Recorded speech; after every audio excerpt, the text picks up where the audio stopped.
சில பேர் சொல்வதை கேட்டு பல பேருக்கு ஏற்பட்டு இருக்கக்கூடிய ஒரு மிகப்பெரிய சந்தேகம். சிலர் பூஜையில் இந்த தவறை மட்டும் செய்து விடாதீர்கள் என்று சொல்வதை கேட்டு பலரும் குழம்பி போயிருக்கக்கூடிய ஒரு சந்தேகம். அந்த சந்தேகத்திற்கு தீர்வாக தெளிவாக அமைக்கப்பட்டது தான், இடப்பட்டது தான் இந்த பதிவு.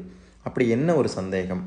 மக்களை யார் குழப்பியது அப்படின்னு பார்த்தா, இந்த பூக்களை கிள்ளி கிள்ளி பூஜையில் பயன்படுத்தக்கூடாது அப்படின்னு சொல்கிறாங்களே, அது உண்மையா அப்படின்னா, அப்படி ஒரு கான்செப்டோ அப்படி ஒரு விதியோ எதிலுமே கிடையாது, எந்த சாஸ்திரத்திலும் கிடையாது.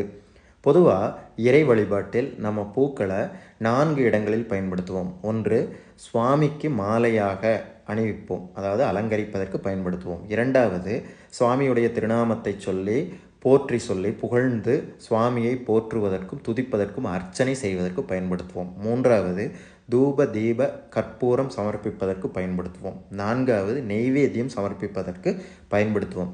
இப்படி 4 இடங்களில்